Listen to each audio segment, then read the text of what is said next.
అందరికీ నమస్కారం అండి. ఈరోజు ఇందాక వచ్చిన అనౌన్స్మెంటు భారత ప్రభుత్వం పద్మ అవార్డ్స్ ఇస్తున్నందుకు, పద్మశ్రీ అవార్డు ఇచ్చినందుకు చాలా చాలా సంతోషంగా ఉంది. ఇది ఎందుకంటే జీవితంలో ఇలాంటి పద్మ అవార్డు రావటం అనేది నాకు మొదటిసారి.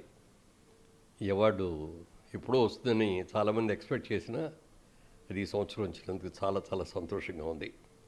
మీలాంటి ప్రేక్షకులు కానీ, మిత్రులు కానీ, శ్రేయోభిలాషులు కానీ, స్నేహితులు కానీ, మీ అందరి ఆశీస్సులతోటి, మీ అందరి అభినందనతోనూ ఈ అవార్డు ఇచ్చడానికి నాకు చాలా సంతోషంగా ఉంది.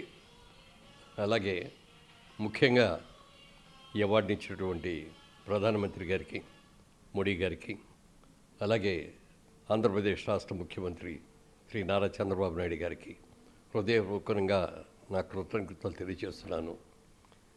ఇది ఏం మాట్లాడాలో కూడా తెలియలేని ఆనందంలో ఉన్నాను. అందరూ కూడా అభినందిస్తారు, మనస్ఫూర్తిగా ఫోన్ చేసి చెప్తుంటే చాలా చాలా సంతోషంగా ఉంది. మా కుటుంబంలో ఇట్లాంటి పద్మ అవార్డు రావడం మొట్టమొదటిసారి నాకే వచ్చినందుకు ఇంకా ఎక్కువ సంతోషంగా ఉంది.